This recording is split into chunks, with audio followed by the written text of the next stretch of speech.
Welcome to another episode of Cognitive Dissidents. This is Monica Perez from the Monica Perez Show. I'm Parallel Mike of the Parallel Systems Broadcast and Parallel Mike Podcast. And Hoodaway from the Geopolitics and Empire podcast. So we're all coming from different, physical points of view. I'm in the U.S. Herboye is in Mexico at the moment. Mike is in an undisclosed location, but not in the U.S. But I got to tell you, stuff in the U.S. has been bothering me a lot. I hate politics, but you got to keep track of these things because the steady march towards tyranny continues. And it's really bothering me because there's a polarization here where the people who hate Trump are focusing on Trump as the problem, and the people who love Trump are focusing on Trump as the solution. But there are specific things that are happening in the U.S. that are real threats to the Constitution. They're violating the Constitution. And the way I see the U.S. Constitution is it's the thin parchment line between humanity and world tyranny. I feel like if we lost our gun rights, for example, every other government in the world would be empowered to put that boot on the neck forever because they don't have to worry about the U.S. being subdued. We would be subdued. So before I go on a rant about what's happening here, do you guys think that's fair or you think that's too America-centric? What do you think? Just real quick on that note, here in Mexico, the Sheinbaum government, one of the news this week is, so the Sheinbaum government in Mexico is seizing firearms at twice the rate of the previous AMLO administration, which is not good. And I was having a conversation with, some Mexican fellow Christians from church that I love, but I'm telling them about guns, and they've just been so brainwashed. It's unbelievable. Virtually most Mexicans oppose guns. And I tell them, look, the criminals have free reign. The police don't defend you. We're on our own. If we had legal gun ownership, that would equalize things, and the criminals would be coming after us less. But I've interviewed the guy who left Venezuela, Emmanuel Rincon. He's got a big following. I think he lives in the U.S. now in Florida. He said he's got a big following, and he said it's a Latin American thing. It's ingrained deep in the culture. This collectivism, these decades of socialism, Marxism, communism. And anyways, I think that this just bolsters your point that yeah, there's a total gun ban in Mexico, and they have tens of thousands of murders every year. I mean, it's not more obvious than that. But the way I've been looking at it is, and I know Mike has some stuff on this too, in the Wall Street Journal, every day, the South American, Central American countries are in the news. Mexico, Ecuador, Colombia, Venezuela. I feel like they're, ever since actually the beginning of Biden's reign, but now with Rubio as the Secretary of State, I feel like there's this regional hegemony thing underway. And that's a big thing I want to talk about later in the show. But also, Mike, do you think that what happens here it has an impact on the rest of the world? Yeah, absolutely. I think we all have noticed that over the last 3 to 4 years, that the narratives seem to feed out from the US and they spread to the rest of the empire. And I do call it an empire. And, even the assassination narratives, don't forget there was Roberto Fico in Europe. It's almost like the US is like the main stage and we're all the kind of side stages at a festival. So we get the narratives eventually. Stable coins, for example, they began in the US. I know we're going to talk about them later, but now they're speaking about them in Great Britain too. So yeah, that's the way it's working. I agree with you that there's this theme that's going, even to the point of Boris Johnson's hair. And Milei's hair, he talked about his hair as my sister thought it would be a great campaign thing to have crazy hair. So it's like Trump, all these guys, that's their hair.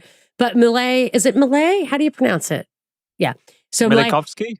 The guy in Argentina. So that I totally think it's very libertarian, has a total American stamp on it. That guy Fico, I forgot all about that. And it was just in the paper today, the person who allegedly shot him, got 20 years. And, just you see that kind of thing. Like there's no trial, or maybe there was a trial, but like you don't see anything. It's just a little one paragraph thing. I didn't even think that was real. I think we all bonded on some of that. The stuff isn't real.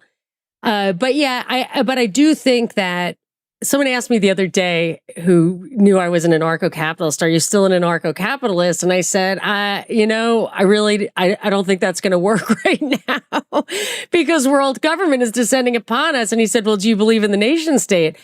And my answer was, if only to defend the United States Constitution and the Bill of Rights. Like, that's it. Like, I don't need an ethnic state at all. I think the Constitution and the Bill of Rights is our last thin grasp on the, whatever, classical liberalism, Enlightenment era values. It's not perfect. I prefer the Articles of Confederation. And as Lysander Spooner says, what it is what got us here. But the thing that I'm worried about right now is that, and I hate to even say like Trump is doing this because he is obviously the idea of having a national police force or violating, taking away that states' rights, the subsidiarity that is also an element of separation of powers for this country, not just like the three branches of government. That's been on the horizon, really an active operation ever since defund the police. I was like, this is leading to a national police force. So I have a little more to say about that. I don't know if you guys have feelings about where I'm going with this. I think the tyranny I've said long ago that we have one party, like in 1984, in virtually every country. It's one party, it's left, right, and anyone that that you talk to, whether it's people on the street, friends, families, neighbors, our online friends that don't see it, it's getting, the hour is late. Like the hour is way too late to be talking about partisan politics, left or right. There's one party, it's left and right, and it's two-pronged installation of totalitarianism. Yeah, it's left and right boots walking towards the same end. And the way that I always try and pitch it to people who are trying to convince me that, no, you just don't get it, Mike. This is good for us. I'm like, it's not good for anyone. If you look at the opposite side, your political or ideological opposition or enemy, and what's happening now, but they was doing it would be terrible, awful, and you'd rally against it, then it's not good for you. If it's not good for the goose, it's not good for the gander, as we say. So with all of the stuff that's happening under Trump, the stable coins, the surveillance, the use of predator drones to surveil the ICE protests, it's like, great, yeah, you might not like those people in that protest, but what about when it's the other way around? What about when the next, president gets in who was on Newsom. the opposite side? Newsom. It's really simple. And I highlighted in numerous articles today, actually in one of the articles, it said it's really important for the administration to frame what they're doing in terms that MAGA people can understand and support. And the subtext was, so when you're going to march the military into cities, make sure it's about deportations and law and order. Make it a MAGA thing. When you're hitting Venezuelan fishing boats or whatever, Colombian fishing boats, make sure you talk about narco-terrorism because those are MAGA people will support that as opposed to, whatever, human rights or something the left might support. But so what they're doing right now is they're marching into these cities that I think they quote National Guard has been deployed. I know it was like DC, Los Angeles, Portland, Chicago. I think they went into Memphis. They certainly said they were going into Memphis. And what I've noticed with all of this is in every case, they're trying to make an argument that it's an exception to posse comitatus. And for people who aren't raised in the US, that's a touchstone of the right. It's or a constitutionalist even, you're not allowed to use the military domestically. It's completely for the foreign, for defense under rare, very specific circumstances, such as if there are constitutional rights being violated in a state and the government of that state cannot or will not protect those specific constitutional rights, the government can go in if the government of the state asks for help, and I think the president has to say, we order you out of that area that this governor is talking about, or we're going to come in. And then I think actual insurrection. So they've thrown around insurrection, but everything they're doing is kind of meant to be a little bit of incrementalism. They're trying to make excuses for it. Okay, it's a federal agent on federal property, federal law, ICE, DC is a federal district. Everything has some arguable element. But the bottom line is they're pushing the envelope with getting the National Guard or whatever military in there. And in my opinion, the main goal of that is to get, I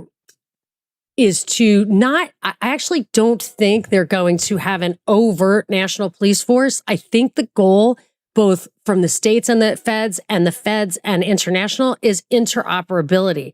So they are infiltrating and cooperating with all the subordinate police departments and everything. And this came out of the fake assassination attempt on July 13th, 2024. They said one of the recommendations that came out of the aftermath of that was, we want Secret Service in every place so that they can train and work with the police in case anyone ever goes there to whatever town it is. And it can't just be right before. It has to be a permanent presence. And if they're talking about a place as small as Bishop, then they're talking about everywhere. And the Capitol Police has outposts and everything.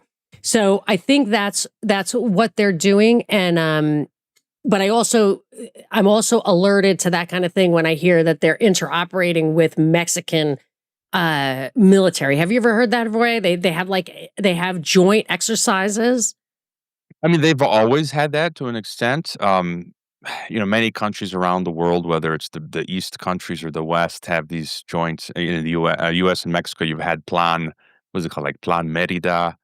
So you've always had exercises where Mexican military, or you've got different agencies of the U.S. DEA or whatever, openly having these things, but increasingly it seems to be more so. Yeah.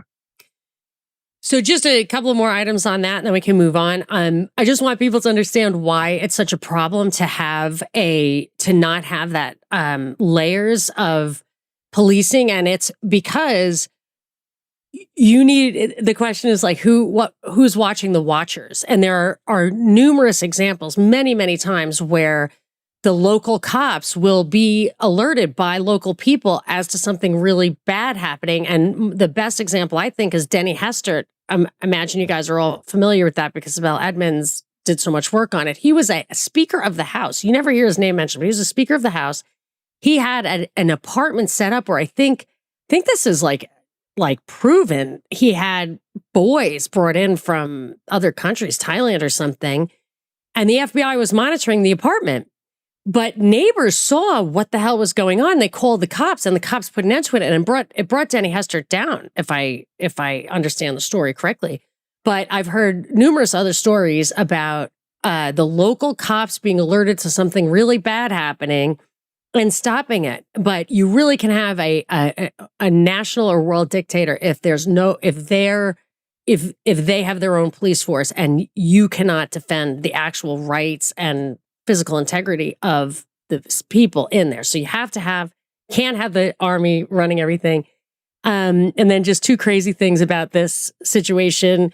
The one in Portland specifically, it's called Operation Inflation, and they're wearing inflatable costumes. So you have people walking around in Barney costumes and everything.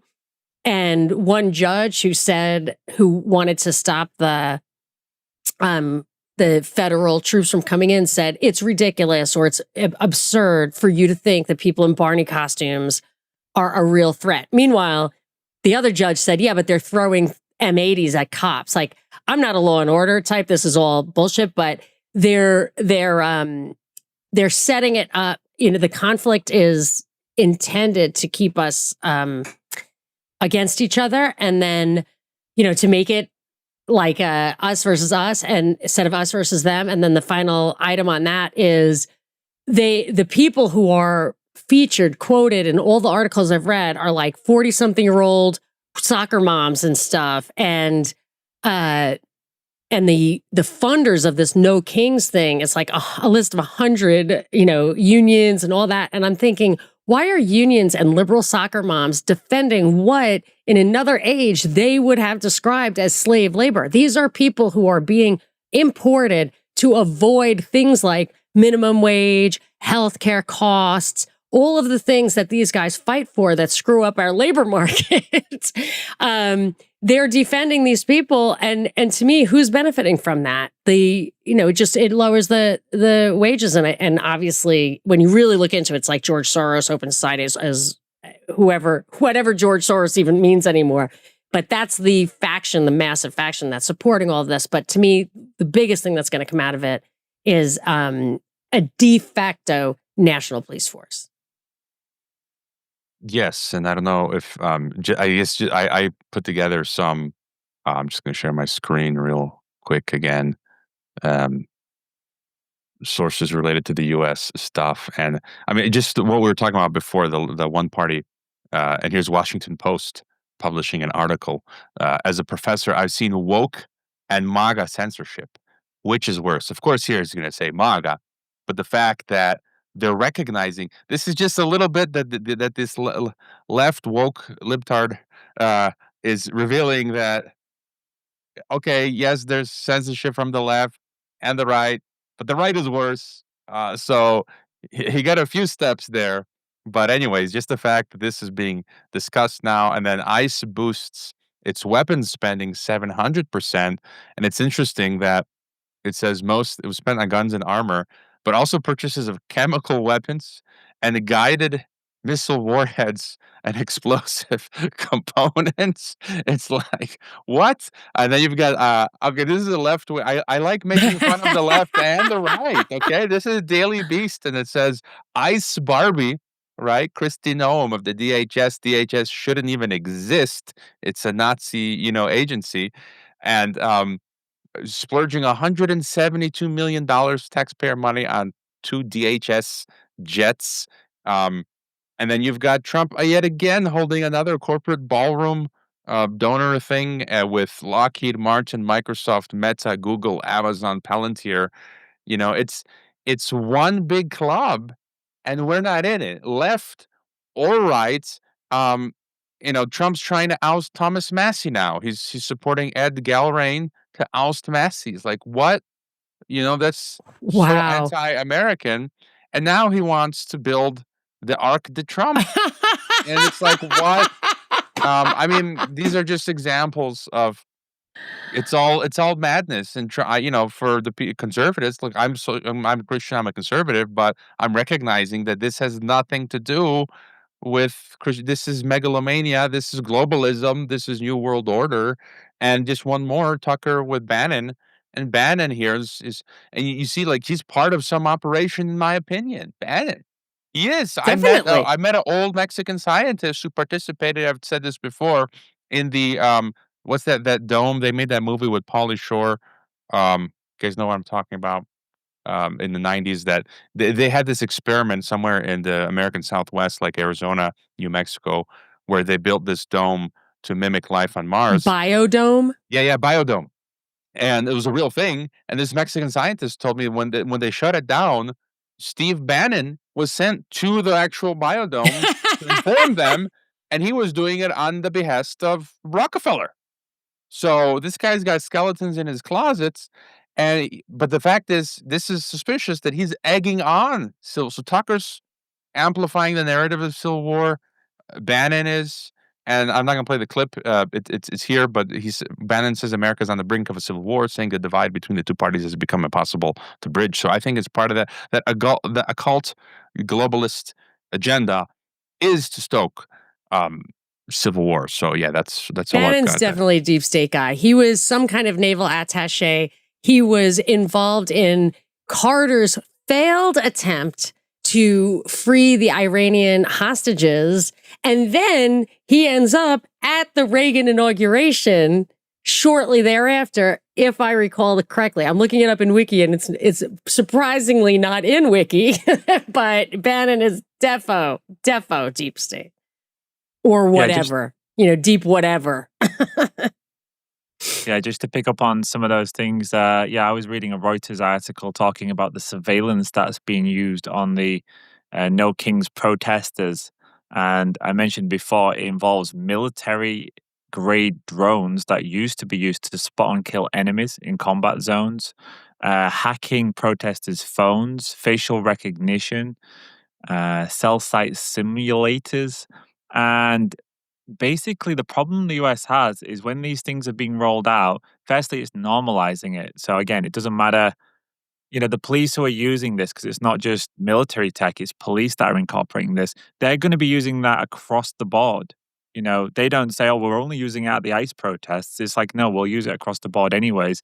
And the second thing is there's not really much legislation. And what did exist has pretty much been destroyed. Like it's been dismantled. So that's the big worry, is that these things are going to end up just a normal part of our lives, irrespective of whether you're on the left or the right or anything else, within a very short space of time. But the support of it by people on the right and the lack of recognition for what's happening in terms of their freedoms and their constitutional rights, that's even more scary. The technology isn't the scary part, it's the acquiescence of people to it because it ticks an ideological box for them. And the other thing that I wanted to just draw out on that is you mentioned about the Civil War narrative. That's also now made its way to the UK too, which I expected, but just to, further that idea that what's happening in the US is spreading to, other places as well. And yeah, it does feel almost coordinated when you see that. You see the same things popping up in different countries, different languages, different cultures. And I mean, I guess you see a lot of that, Haroy, because you've got your kind of fingers in a few pies because you go back to Croatia. So did you notice anything there that's standing out as something from the US? No, Croatia's kind of like, isolated, siloed. It's its own, where it's super tiny country. And so in that regard to all of this, it's kind of like things are going on as usual in Croatia. But as you mentioned, it's the Anglo-American establishment, right? So UK, US, Israel. and that agenda is It's big definitely there. a triangle. Right. But in terms of the Civil War stuff, US, UK. And again, it's interesting that in the UK, David something or other is his name, started popping up, some professor in the UK, popping up on these podcasts, Unheard and elsewhere over the past, year, talking about there's going to be a civil war in UK. And so you're wondering, like, was he doing it intentionally? Was he put up to do it? Or, was he just incentivized? David Betts. Yes. And so again, it's convenient because again, I've said before, they have this agenda. They're behind on many things, and they need catalysts, pretexts to accelerate. And basically, most of the big, deep events, everything, the big events are manufactured, right? That's most terror events. It's state terrorism. People don't get it. It's state terrorism. So whatever terror event, it's state terrorism mostly, and then the health events, the climate events, the wars. It's all manufactured to bring in one world totalitarian government. So anyways. Well, I said in a recent article, prepare for the Civil War simulation because it's going to, in the screens, you can make anything appear like anything. And people, like with COVID, will be watching these screens and be like, oh my God, we've got these people fighting these people. And there'll be events, of course, that happen. But yeah, will you go outside and see a civil war? No, but we didn't go outside and see a pandemic. Yeah. We saw people acting as though there was a pandemic. And you could easily do the same with this civil war idea. And again, it's kind of predictable in a sense. Agreed on the fact that they're really just ushering this stuff in under one pretext or another. It's not, it's a plan that never changes. We march ever. I love the left and right boots marching forward. And you said like it ticks an ideological box. I would say it's more because we have ideologies. It's completely post-ideological. Like it's not communist or capitalist or anything. The boxes that are being checked are are teams. Like they're not even identities. Like lots of black guys called on my show, my radio show in Atlanta, loving Trump. Like it's really it's a team, and you just believe in your coach. You love him, and you'll do whatever he says. And you think it's literally every article I read just ends with, because Trump said MAGA. Trump said for America. And I'm like, but this is not for America. This is like generating fees for some bank. Like, why? How is that for America?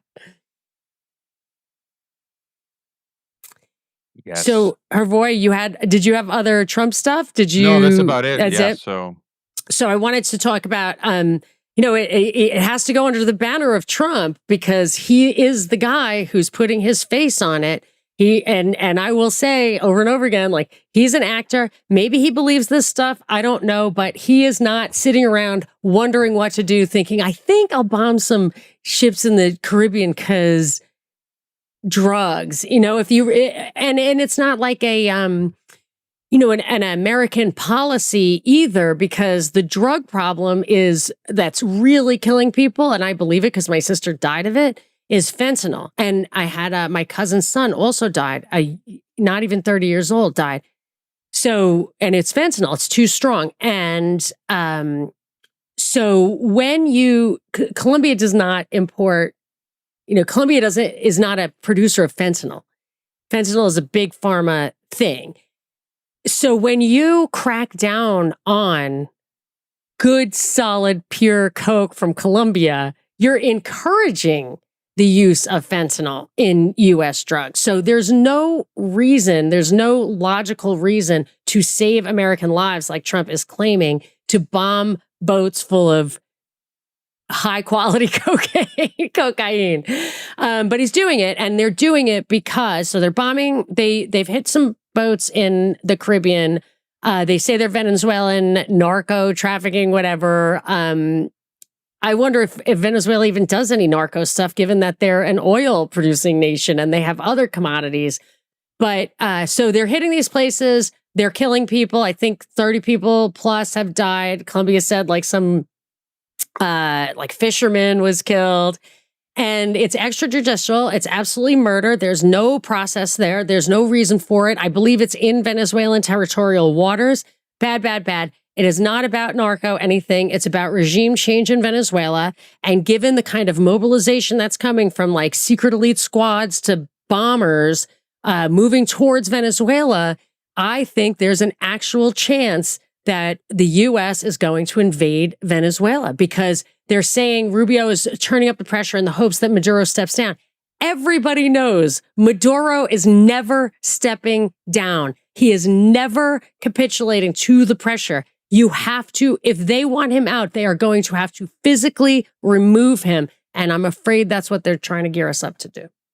Well, how's this sound for a potential invasion? The U.S. has got 10,000 troops, 8 warships, a nuclear-powered fast attack submarine, F-35 fighter jets, and B-52 bombers, all now in the Caribbean. I didn't know about the troops, because that I don't think that's for little drug boats. Yeah, and the other stuff could be show force, burn, blow the dust out of the engines. But if you're actually putting 10,000 people there, and with how efficient they are now, that's an invasion force to me. I just said a thought. Sorry, Harai, just one final thing. What we do know is that Venezuela has the largest proven known oil reserves in the world, which surely hasn't escaped America as they're seeking. World. It's in one of the Wall Street Journal articles. Trump said, it would be great for our economy if we get our hands on that oil. Like, there's some quote just like that today. I'm like, this is not, ugh. Anyway, sorry, boy. What if those troops and ships are for Cuba? So I think we have to have, what I do is I listen to a broad array of sources, even boots on the ground, folks, Mexicans in my church who come from different backgrounds and know things. I was listening to Max Blumenthal's Gray Zone interview yesterday, where he interviewed one of the U.S. Special Forces guys who was involved in this regime change attempt on Maduro. And it was a confusing interview because it was kind of convoluted, the guy's responses, and it wasn't as clear. Maybe he didn't want to reveal too much. And Max would ask him, like, so you were part of the regime change attempt? He's like, no. It's kind of weird, but he was saying that they were working with 60 American guys or something, so the regime change would take place by Venezuelan traders themselves, generals or whoever, who are bought off. So they would do the coup. It would be Venezuelans doing an internal coup, assisted from the outside, and then they bring in these advisors, these American advisors, to the new regime to sort of make everything hunky-dory. But my point real quick is, if we see action in Latin America and the Western Hemisphere, military action, yeah, as you guys say, it looks like it can be Venezuela. Cuba, the situation is deteriorating incredibly in Cuba, and I could see Washington just like, knocking that pawn over and taking Cuba. And Mexico. Some Mexicans say Scheinbaum, Trump has got Mexico by the balls, so to speak. And so they just tell Scheinbaum to do something, take care of this or that cartel, and Scheinbaum does it.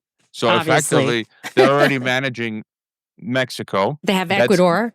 That's clear. And Scheinbaum just met with Larry Fink of BlackRock and Boris Brenda of World Economic Forum the other week. So they're, hey, you guys want to rape the country? Here you go. What do you want to do? What do you want to take? What do you want to invest in?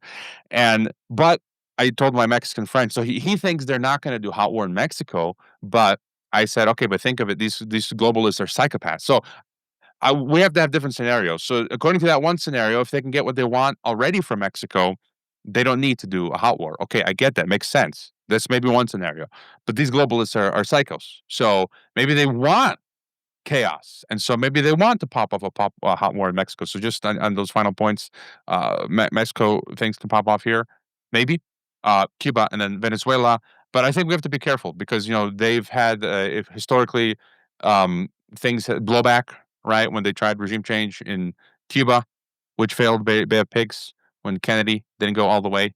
And so are they really, going to do it in Venezuela? This is an opportunity, though, where China's probably not going to react that far away, and Russia is on its heels. There's no way Russia can react. So it would be an opportunity. Russia, yeah. I was making this point. Russia and China, more so Russia, they threw their allies to the dogs. And Gaddafi in 2011, Francis Boyle, who I've interviewed. They just can't do it. They can't. So if they couldn't defend Gaddafi in Libya and Assad in Syria, I mean, forget about Maduro in Venezuela. He's on his own. So this would be their opportunity. However, I still think there's a chance of a hot war with Iran, which would be a two-front war. But you are very observant, Hervoy, because in Monday's Wall Street Journal, there's an article, How Venezuela's Leader Guards Against Coups. Strongman has prevailed in efforts to unseat him. Foes are purged and jailed. So I don't know if this article is a psychological thing that is telling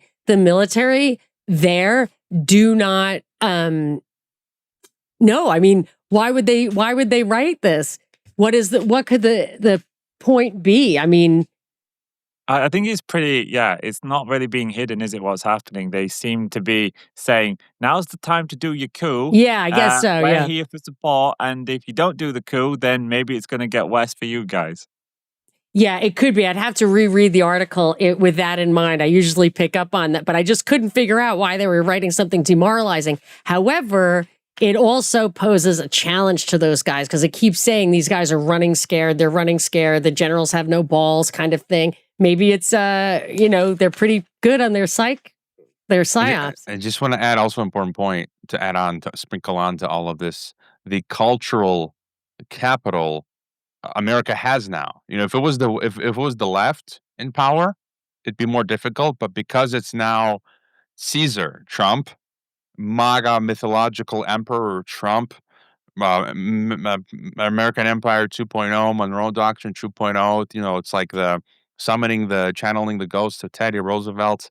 I think if they did it, they'll get away with it tacitly. If it comes to the U.S. populace and Pete Hegseth again, I saw yesterday. If you guys saw, he's doing all these cosplay videos. So then he just did another video of a Top Gun. So he was flying in a jet, and it's like a movie trailer for Top Gun, and it's just kind of like, again, you have to factor that into your. It's hyper reality. It's what Mike's saying. Hyper reality. Days Yeah, of that's Noah. crazy. Have you seen Days of Noah? The Christian is a massive DAYZ of Noah, big Yeah. channel. He's really good. He uses the term hyper reality. Wow, interesting. So, well, that also brings us to Argentina, where that guy is like a quote libertarian with crazy hair. Minute one, I was like, there's no such thing as a libertarian. Like, this isn't real. This cannot be real. And it was in the news today because I guess they're on their heels and the U.S. is swooping in. I don't know if you want to give us a recap of that, Mike, and if I see anything else in the paper, you I can tell lost me. a few listeners when I didn't get on the Javier Milei's libertarian train, but I did an episode where I compared the things he was implementing under the banner of libertarianism with the IMF austerity measures of Greece under a socialist government during the Eurozone crisis. And it was literally page for page the same set of things. He was saying, oh, we're cutting it to reduce the budget and to reduce the size of the state. But of course, in Greece, it was like, no, we're doing this because you're full of debt. We're not going to allow you to default. We want you to remain trapped in debt and to take more loans off us. And then we can sell off the national assets to the rest of the world, which is precisely what happened. And it's what's happened in Argentina over the last year. I think now Israel controls a significant amount of the water over there. They're privatizing the water. And so what's happening right now is the obvious is the currency crisis that Milei was supposedly going to stable the peso. No, it's collapsing again.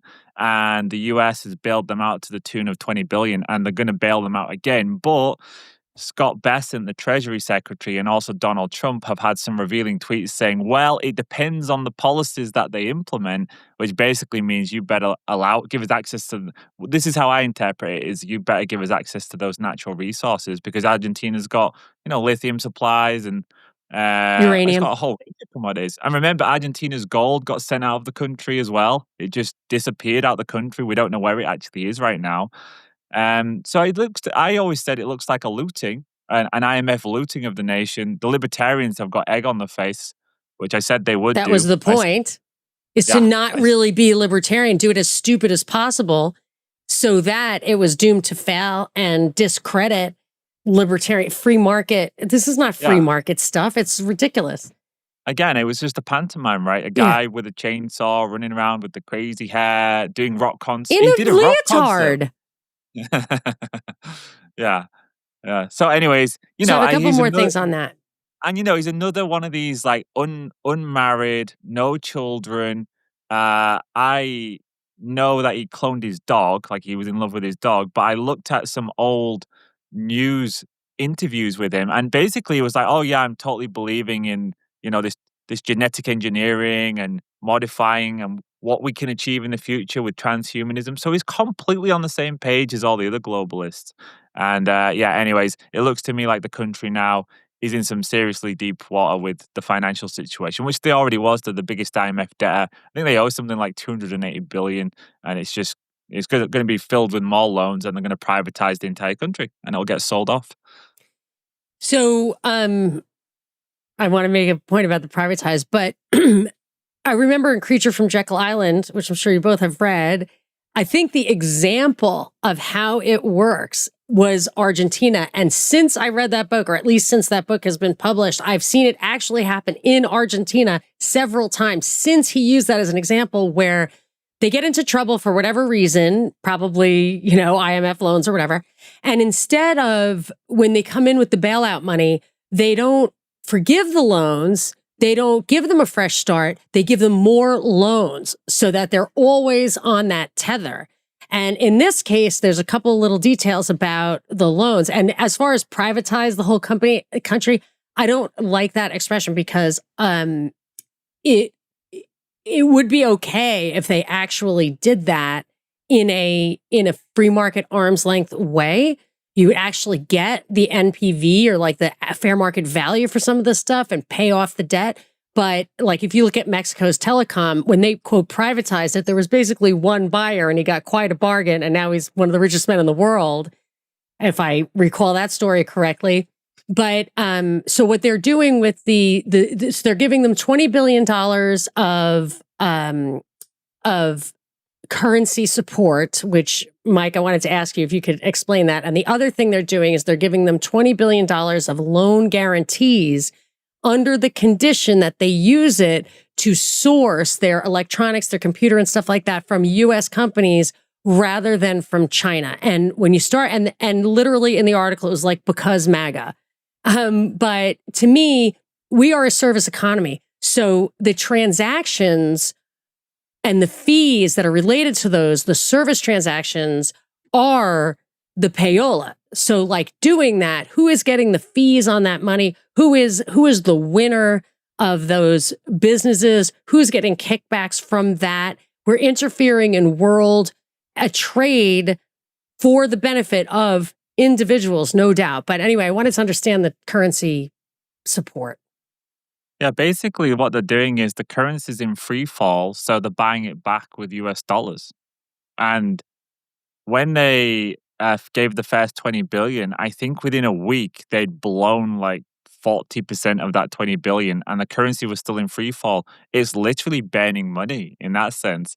And the other thing that I wanted to mention is the other model in terms of how to deal with the IMF. The biggest debt to the IMF in 1999 was Russia. They were the largest debt. So they was in Argentina's role. And what Putin did back then was he nationalized the oil and gas companies. The biggest gas company there was owned by the Rothschild family. He kicked them out. And I think it was Khodorkovsky who was like the shadow owner, but behind him it was the Rothschilds. So he kicked them out, nationalized it, said, you haven't been paying taxes, here's your bill. If you don't pay it, we're keeping it. Obviously, they didn't pay it. And then he used the profits from the rising oil price over the next 5 years to pay off the IMF debt in full. And that is the last thing that they want. They don't want you to pay them off. Now, I'm not saying Putin is somehow a hero. I'm just saying that was the other model, was to take your natural resources back from Western corporations and use the profits. So that's not what's happened in Argentina. And like you said, the privatization word, again, it's a lazy kind of catch-all term. Actually, what we're talking about is, are they being given fair compensation? If not, then it's a looting. It's either the privatization word could be changed with looting. It really depends. The same thing happened in the UK when they privatized all of the utilities. It was found out like a decade later they were sold for like pennies on the dollar. Everyone was like, yeah, these were terrible deals for the country. So who gets to decide what we sell them for? Russia had a similar thing where it's kind of complicated when the Iron Curtain fell, but it made a lot of oligarchs to have that. But isn't it just well known that you cannot prop up a currency in free fall? I have to wonder about that 20 billion. Like, in what form was it transferred to whom and who benefited from that? Because 20 billion should not be enough to prop up a currency of a big country like that. I'm just wondering, though, if, again, the plan is to places like Argentina will collapse and the currency, and then, hey, what's the solution? Stable coins. There you go. About to say, Argentina's adopting stable coins really quickly, the citizens, because it's so much easier to get your hands on stable coin than it is real dollar. And they see it as the same thing. So maybe what we're seeing is actually a part of a process to just rapidly expand the use. Because if you're an Argentinian, your currency's in collapse, you can't get your hands on dollar, and the stable coins you can, what's going to happen? Millions of Argentinians right now are buying up stable coins. And they used to use dollars. So in their mind, like, they probably know how to convert dollars to pesos or whatever in their sleep. Do you remember they used to use dollars? Oh, yeah. I think I had a friend who lived down there, and they had dollars in the bank account, and then they just stole them overnight. They just they converted them back to the local currency. Happens. So people are now looking for a get out. And I think with the stable coin, they think, oh, I can hold this privately. The bank can't confiscate it like they could dollars. So yeah, that's what I think this could be about. Maybe it was designed like to be this way, to expand the stable coin usage. Can I just add on this? I'm just going to share my screen real quick. Just before getting to that, my clip of my interview with Corbett, this clip went semi-viral, and someone quote tweeted it, because I asked him when we were talking about how BRICS is, there's no difference. East and West, it's all the same, right? Multipolarity is, it's like Democrats and Republicans. They're all down with one world government. Someone quote tweets and says, Bitcoin fixes the Western and BRICS panopticon, I quote tweet saying, "What if Bitcoin is the panopticon?" One of my followers, great X account, Kill Your Television, is Christian, says, "I really wish everyone would consider this possibility." And then Brent, what's his face? Santiago Capital, Brent, you know his last name? Johnson. Johnson. There it is. I missed it. So he just published this today, and unfortunately, it's behind the paywall. I wish I could just like buy this post. Substack should work on that. And so this is why I've been on the fence for years. So I've been saying the narrative is that from the East is the dollar's going to collapse, the West is going to collapse. But he makes the opposite case. He just published this, The Rise of US Dollar Stablecoins, Empire by Code, and that this is actually going to launch America further as a world empire. And some Christians are saying, if you think of the market, the Revelations, the beast, there's two beasts that are depicted towards the end times, and that this beast takes over the entire planet, and who can war with him? Like, he's unstoppable, just absolutely crushing the planet. So this is why I've been on the fence. I've been saying it can go either way. I can see this happening. So the rise of US dollar stablecoins, what we're talking about Argentina, that's the pretext to bring stablecoins into Argentina and then the rest of the world. And then you see America, basically, maybe America is this beast of revelation, that it's like this world empire that no one has ever seen, that no one can stop. They're crushing Russia. Look at Paul Craig Roberts just posted today, referencing Gilbert Doctorow, who I have interviewed as well, saying that Russia's being crushed.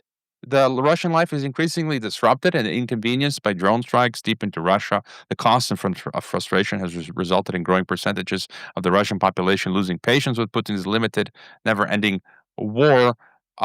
So anyways, I thought this was on point when it comes to stablecoins. And then he also that sounds commented right. Yeah. on gold. He made an interesting point on gold, and he put up this chart. Here it is. He says the largest gold holders. He says actually it's the U.S. So Yeah, but that's official. Everyone knows that China, because we know the flows of gold that travel through Switzerland to China. China is the largest miner on planet Earth and has been for a long time. And they're also the largest consumer. So we know the Chinese numbers are complete bunk, and there's some pretty credible breakdowns of this, that it's around 40,000 tons. So the US is nowhere close to that. And that's if the US numbers are actually legit. The Chinese numbers are way more legit, because we know how much is going into the country and never coming back out. We know how much they're mining that they're never selling. The US is based off of audits that took place 50 plus years ago. So yeah. And, Brent Johnson was the guy who was with the dollar milkshake theory. So he believed that the dollar was just going to get more and more powerful. And because of this, the system was going to melt up through the dollar. That was 10 years ago. And gold was like $1,200.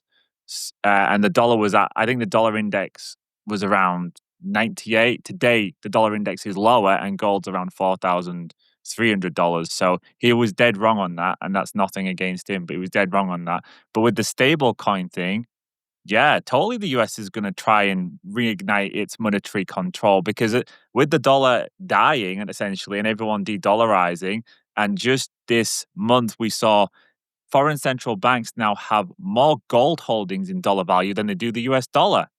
Now, if the US dollar is the global international reserve currency and they hold more gold than dollar, that tells us something huge, that gold's the de facto reserve currency again.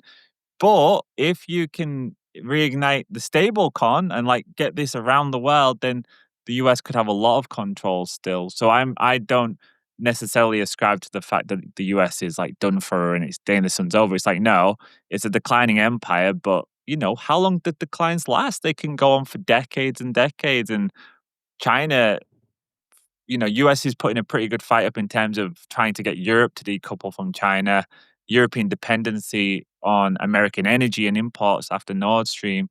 So this is not clear cut yet. There's a lot of steps still to go. And I would say, I think it's more like a three-headed monster. So you have the US, the UK, and Israel, and they have subordinated EU. And you see how the EU, Germany especially, capitulated in the Ukraine thing, which could not have been in its interest, with giving up the gas supplies from Russia that Merkel, for all of her flaws, did seem to defend.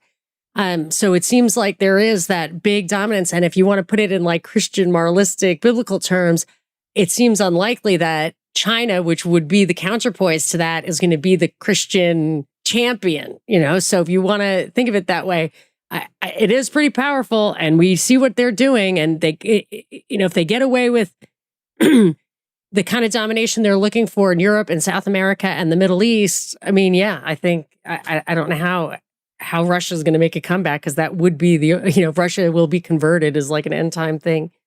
I've got an interesting point for you two guys that I'd love to get your opinion on.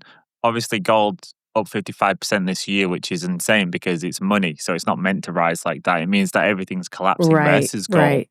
But we know that China's got a lot of gold. So, of course, they had the collapsing housing bubble. So the gold price going up so rapidly, it's giving their citizens a huge uplift in spending power because they have lots of gold. China have told them, buy gold, and they bought gold and gold's gone up.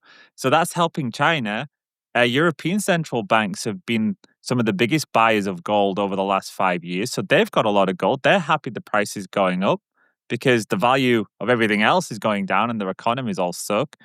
But now the US, like they imported 2,000 tons and nobody knows where it went, but I suspect they probably kept it knowing the price is going to go up. Scott Bessent said we need a weaker dollar. Well, look on the chart at the dollar versus gold. When the dollar That's what it weakens, is.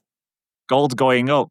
So does it mean that everybody now wants a higher gold price? And if so, that's a completely different paradigm to what we've lived through the last 50 years. That means the gold price could be used in some way to start essentially erasing parts of all of these all of these nations' debt. And that maybe is where we're heading to, which means the price goes much higher. It seems to me there is something happening behind the scenes with gold, and they are going to use it as a tool. So we will still have Bitcoin and stablecoin because I think that gets rid of inflation. Like if you've got a lot of money printing going on and people in the economy have all this speculative money, it's like, yeah, push it into Bitcoin because when it goes into Bitcoin, the stablecoin companies buy treasuries. So that helps the US government. But when it comes to the debt level, Bitcoin doesn't do anything about that, but gold could do something about that. So anyways, it was just an idea that I've had floating around that maybe now we're going to see something different where gold is no longer like the enemy of the dollar. It's like we're going to use gold as well to help sort out the debts. Just on that point, I was talking to someone from church, and they were looking into buying gold or silver or whatever.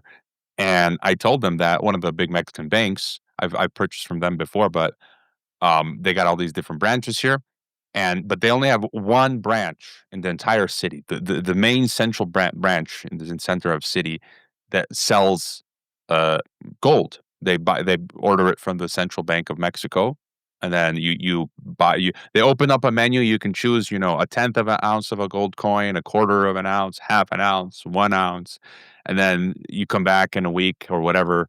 And you pick up your gold, and then you run out of the bank before anyone can assault you Right. and steal it. And so, anyways, my friend, I told him like, yeah, you go to the central branch of that bank, and he told me, I was shocked. I'm like, are you sure? Can you check again? He said he's going to go that they don't sell anymore gold coins from the branch. So I'm not sure if this is for sure or not, but that's not cool. Like when I need to stock up on more gold in the future, where am I going to go? Now I can get silver ounces from Banco Azteca, right? But gold, I don't know. I mean, I have it delivered. Maybe they were sold out with all of the physical buying because there's been plenty of places in Europe that, like I've got pretty good connections in some of the bullion shops, and they said, "Oh, we've never been busier. It's crazy. Like our supply, we have to keep resupplying. It's not that there isn't enough physical. It's not like there's a global shortage of physical. It's that the buying's so high, they're just not prepared for it. So maybe your friend went and found out, like, oh yeah, it's an inventory problem. I'll give an update later. I'll see how it goes. Yeah. So I believe that the gold price has always been highly, highly controlled and manipulated. So if it's going up, I have to believe that it's been allowed to do so. Do we agree on that? I agree with that 100%. And then as far as, if I understand what you're saying correctly, because to me, the rise in the price of gold is simply collapse of the dollar. That's what it is. Like, because I used to try to look at even like when you look at the stock market and stuff, like those things move absolutely like 1-to-1 correlated, it seems to me. Am I Am I wrong? Like the value of the dollar is Well, I think that big makes sense because driver. as the gold is going up, dollar's going down, and at the same time, what are they doing? The third is bringing in the Bitcoin dollar stable coins to deal with the dollar going down. So it's the dollar 2.0 or Bretton Woods 3.0, as I like to say. I mean, I'd have to really like sit with it and like marinate on it a little bit to get that intuitive sense of what exactly is going on. But if I understand what you're saying, Mike, that what they're doing is deflating the dollar so the debt is worth less, right? In a sense, but what I think the goal is that, if nations have around 4% of GDP in gold, which most do, like most of the Western nations are above that, and most of the nations that didn't have that have accumulated it over the last 5 years. So it seems like there's some kind of behind the scenes agreement so that when the gold price goes up, it's equalized across the board. Like everyone's going to get something based on the size of their economy, at least in the West. So, and actually, a few European central bankers admitted that. They said, oh, the unofficial gold standard is 4% of GDP. So it's like, okay, well, we know they're accumulating with purpose. And if gold revalues, whether it's because of market forces, manipulation, or simply because they all sit down, like at Bretton Woods, and say, listen, the system's screwed. Let's just revalue gold at a set price, which is really a devaluation of everything else, which is in a bubble because of low interest rates and debt. But anyways, the point is, if you get to about 30,000 an ounce, the debt to gold ratio for all of these nations is over 100. Sorry, the gold to debt ratio is over 100%, which means they could easily trim off 50% of the debt, 40%, 80%. Doesn't mean it's going to fix everything. There'd be massive inflation. There'd be huge consequences, but that's going to happen no matter what. It's a case of what's the best situation we can make of a catastrophic collapse to the current system. And the US with stablecoin and stuff, it's going to be used because as they increase their monetary supply to keep inflating the currency, which they need to do to prop up these bubbles because they don't want them to implode catastrophically, Bitcoin is a really nice outlet to stop that money that's coming into the economy, going into goods and services and causing runaway inflation. If it goes into Bitcoin, it's fantastic because what happens then? It gets packed in treasuries with the stablecoin companies, and then they create the fake dollars, and the fake dollars are used to buy Bitcoin. Now, when the Bitcoin price collapses down, they just extinguish the fake dollars. It has no impact on the real dollars because they're packed in treasuries. So it's a really nice mechanism to stop the inflation going to your goods and services. And the other thing that we're seeing is look at the oil price. The oil price has collapsed. So if you zoom out, the US is trying to stop inflation. They're doing there's probably a secret agreement with the Saudis and the OPEC countries to keep the oil price low. Even though we've got these massive narratives about Iran and oil shocks, like we should have oil price pretty high, like in the 1970s, because of this, but that's not happening. So I think there's something else at play. I don't profess to know it all, but yeah, it does seem interesting, and I think the narratives around gold will probably be around for some time. Mike, you're going to come on my show soon and talk about this. I'm going to go back and listen to this and like make you explain it all. And I'm also going to go, I hope that you've done some recent shows that'll help me kind of not be stupid when I have that conversation. It's going to be an exclusive for you, actually. I haven't done any on this yet. Oh, no. Okay. I'm excited to speak to you. I'm just going to try to keep up. I'll have an extra espresso. I'll send you some articles. Okay, that would be great because then I can take my time and like try to piece it together because it gets complicated. I mean, it's fake, it's a manipulation. It's meant to be hidden, and it's hard to unpack it. I think if you can't just sit down and look at it like a math problem. So now you were going to talk about something. Did you say stablecoin? Did I miss this, Mike? Were you saying stablecoin is gaining popularity in Argentina and also in the UK? Oh, actually, the Argentina thing, they're using America's stable coin. But what's interesting is in England, they were all about the central bank digital currency. And I always said, I think the central bank digital currency will turn out to have been a controlled op. And what you're going to get will be something else. And they'll say, well, at least it's not CBDC. That's precisely what happened in the US. And now in the UK, the Bank of England plans to issue their own stable coins. And I was reading through it, and it was really funny in a sense because I studied the CBDC stuff they was putting out every time they did just to try and keep track of it. And it's exactly the same stuff they're planning to do with the stablecoin that there was with the CBDC. The first one is the Bank of England has indicated it would apply limits of £10,000 to £20,000 for individuals and businesses when the stable coins are released. That is precisely the same stuff they was going to do with the CBDC. So immediately you get a limitation on it, and it conditions you that, oh, this is exclusive. Like, oh, this is exclusive. We're only allowed so much of it. And yeah, it's the same stuff, just rebranded. And it's wild that, yeah, we're just seeing it all rolled out across the world. And in America, it was brought through by Trump. So I'm wondering if in the UK, people who are on the right are going to embrace it as well and say, "Oh, this is good because America did it." They was forced to get rid of the CBDC and go for the stable. Some analysts, UK-based analysts like Alex Creel, who I've had on the podcast, he's been substacking about this. He's the first person I heard talk about it, but as well as others. So it's the pendulum swing. So they're winding up Adolf Stalin with the digital ID. Stormtrooper. It's gonna boomerang back, and who's going to bring in the UK Gov ID, stablecoins, Reform Party, Nigel Farage, or whatever. Right. So of course. that's the thesis, and it makes sense. And keep an I've eye said on his before, hair. Yeah, If he starts having crazy hair. And the digital ID thing. I'm having a great guest coming up in a few weeks. He's based in the UK, who's going to break this down. But it's the digital ID thing is a red herring. They're like, digital ID, this app. No, we're going to fight against it. But it's like, it's total distraction. It's like, we're already swimming up to our necks in it. It's like the system. It's like what I say. The people who got the hots for China, who said there's no social credit system in China. Yeah. Okay, there isn't, but there's an algorithm ghetto. Okay, shut up. It's like in America, you have a social credit system. You have an algorithm ghetto. Okay, forget the social credit system, but it's like you have it, you just don't see it. It's our lives. If you're an American, like you live and die effectively by the social credits. You got your credit score. You got your Uber. You have to buy all this you can't use Ubers if you're not above a 4.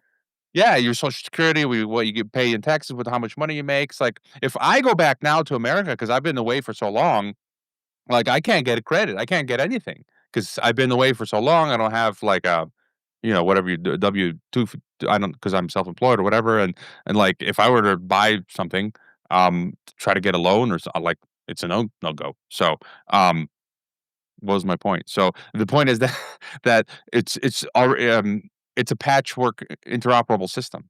So they're trying to tell us that this digital ID. So they're going to say, okay, we're not going to do digital ID. We're going to do like some Gov ID or something like that. That's what Palantir's job is. So I think effectively we're already in the digital ghetto, and it's modular, interoperable, and so they're trying to red herring us with the digital. You're in it, but the doors haven't been closed yet.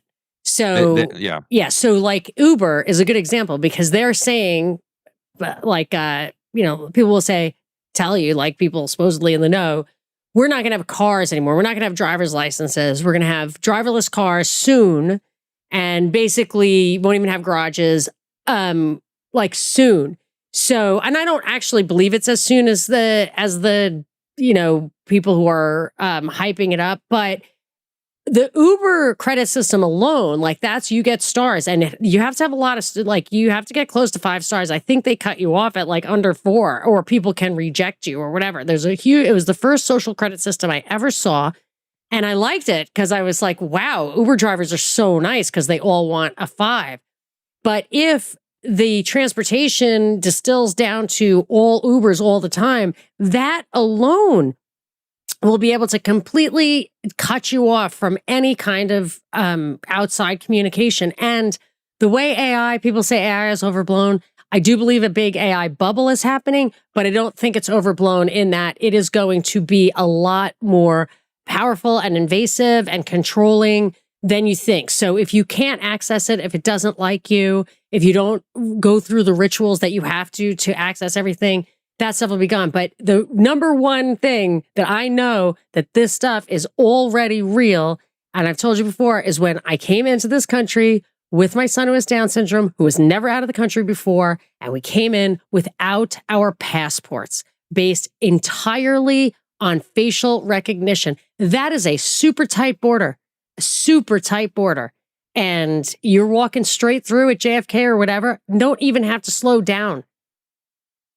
And just on that point, Emma, there was a major article. It was good actually from Pentagon Times or Pentagon Post, one of those, you know, rags. But on Amazon and how they're working, they're going to be now greatly decreasing employee numbers. They're trying to that last mile. They're trying to automate everything, and so Amazon here in Mexico has been providing a lot of jobs, right?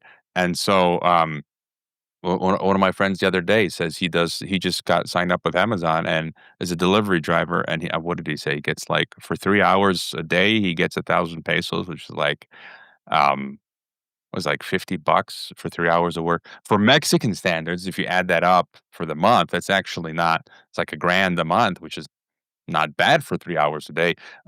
But they're going Bezos now. Their project is to go to that last mile and get rid of human. Here are the workers. drones. The number of drones in the U.S. is expected to reach 3 million soon, while Ukraine aims to produce over 2 million small drones annually. Additionally, the U.S. Army plans to manufacture upwards of 10,000 drones per month starting next year. So that's your last mile. But I didn't want to forget some of the other kind of more salacious things that you had on your mind that came across your screen, Hervoye.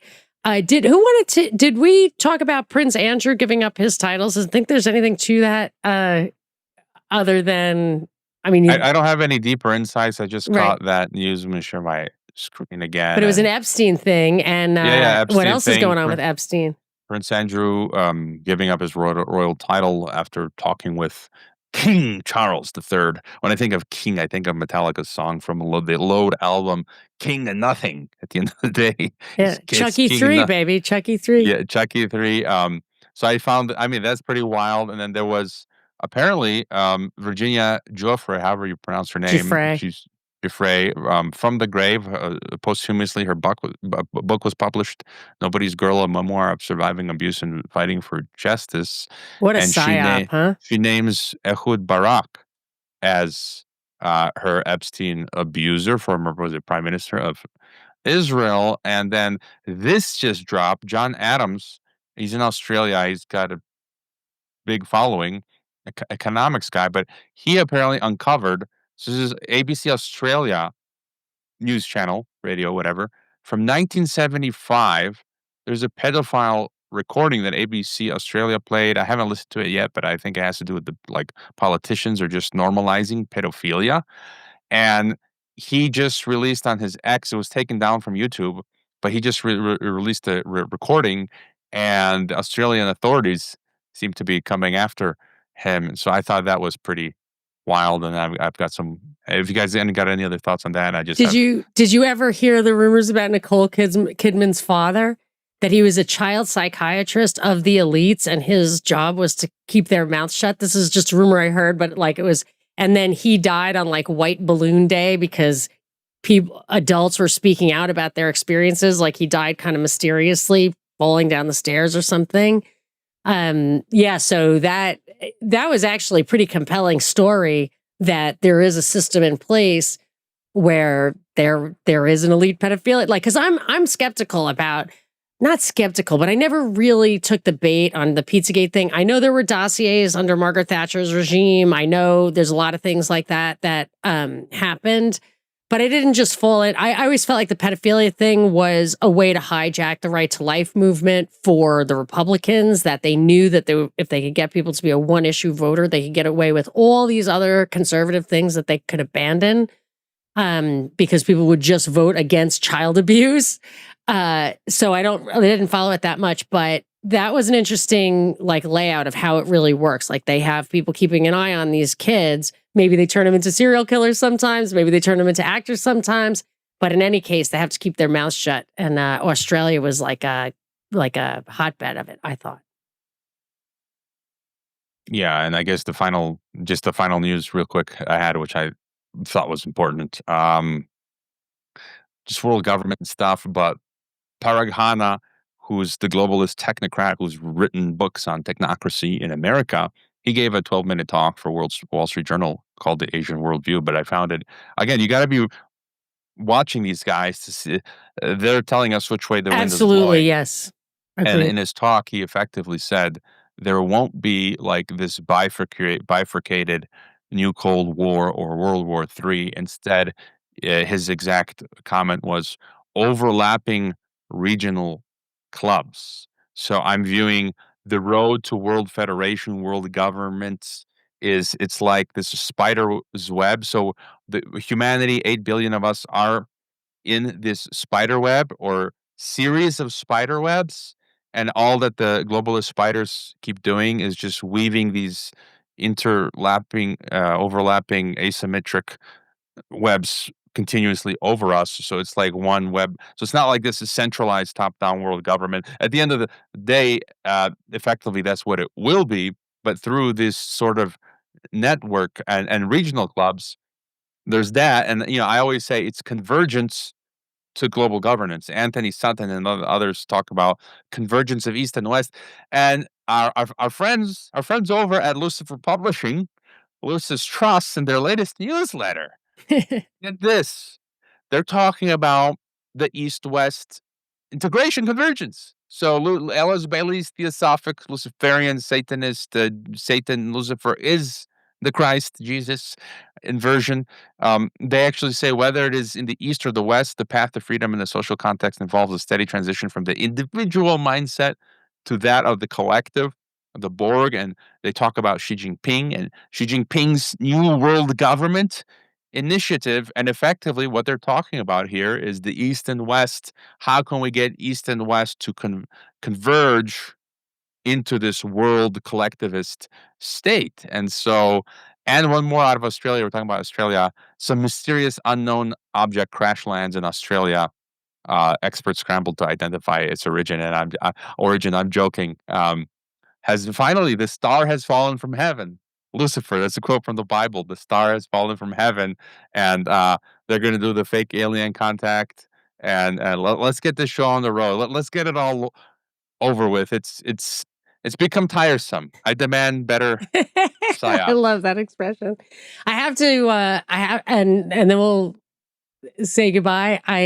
I wanted to just say I had been seeing that regional hegemony as a theme, like I mentioned earlier, like straight from when Biden started. I really saw it coming down when I believe he assassinated Moise in Haiti, and then he sent Kamala Harris down to the America's meeting to like bank the poor and all that. I could see it happening. But in today's article about Rubio gunning for Maduro, there was a paragraph that I lifted, which I thought supported this idea of regional hegemony as the main goal in at least the medium term. Rubio has been laying the groundwork for an escalating pressure campaign on Maduro since he arrived at the State Department in January. His inaugural trip was a 5-country spin through Central America and the Caribbean, an unusual region for America's top diplomat.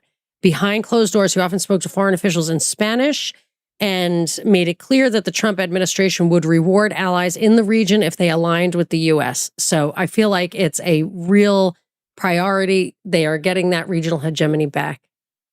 And the plan will be, North American Union, Bukele probably leading the Central American Union, because he's the first that I've heard in Central America calling for an EU-style Central American Union. And there have been countless plans and projects for a South American union modeled on the EU, whether it's UNASUR or Mercosur. Mercosur, I remember that one. Whatnot. So yeah, this is what I said earlier. They need to accelerate this, and going after Venezuela, I think, is part of that acceleration. Absolutely. All right, I think that's a wrap, gents. Anything that we left on the table? No, it was a great episode. Super fun, very interesting, and I can't wait to do my homework, Mike, and learn more about how it's all going to work. I'm looking forward to that one, Monica. So cheers for the invite. I just want to be able to keep up with you. Anyway, that was super fun. Thank you very much for joining us for another episode of Cognitive Dissidents. I am Monica Perez from The Monica Perez Show. I'm Parallel Mike, and you can find me over on Substack, where I write a lot about finance and a little bit of geopolitics, a lot about goals. So if you're interested, you can find my content over there. And head away from geopoliticsandempire.com, and you can support me through the Substack as a paid subscriber.